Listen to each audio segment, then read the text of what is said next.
The name is Jesus, only Jesus. Oh, only Jesus.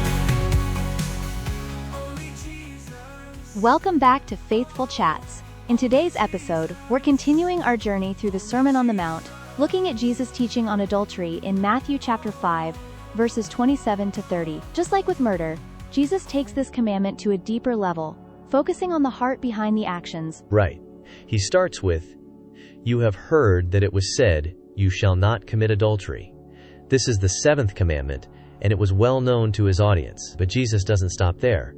He continues, "But I tell you that anyone who looks at a woman lustfully has already committed adultery with her in his heart." This is a game changer. Jesus isn't just talking about the physical act of adultery. He's addressing the thoughts and desires that lead to it. Exactly. Lust, like anger, begins in the heart. And just as anger destroys relationships, lust distorts them. It reduces people to objects for personal gratification, rather than seeing them as individuals made in God's image. And then Jesus gets even more intense. He says, "If your right eye causes you to stumble, gouge it out and throw it away. It is better for you to lose one part of your body than for your whole body to be thrown into hell. And if your right hand causes you to stumble, cut it off and throw it away. It is better for you to lose one part of your body than for your whole body to go into hell." Now obviously, Jesus isn't advocating self-mutilation here.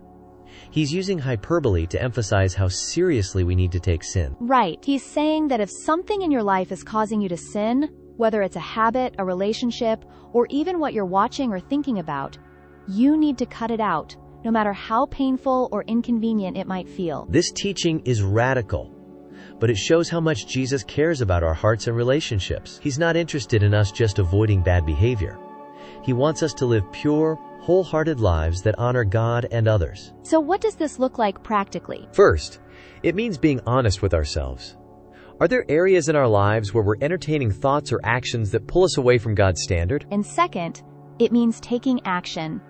This might involve setting boundaries, seeking accountability, or asking God for help to change the way we think and live. And let's not forget grace. Jesus' teaching here isn't meant to leave us feeling hopeless. It's an invitation to lean on Him for strength and transformation. Absolutely.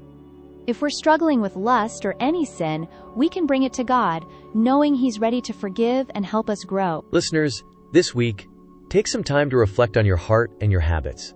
Are there any areas where you need to make a change? What steps can you take to pursue purity in your thoughts and actions? And remember, you're not alone.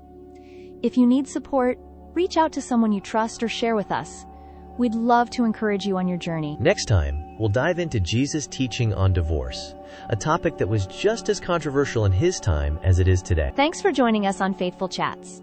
Until next time, let's strive to honor God not just in what we do, but in how we think and live. As we wrap up today's episode, we want to remind you that we don't shy away from difficult topics just like the Bible. We believe tackling challenging subjects head-on is important, because that's how we grow and learn together. However, we know that sometimes these kinds of conversations don't exactly help with the algorithms. So if you found today's episode valuable, we'd love for you to share it with friends, Christian or otherwise.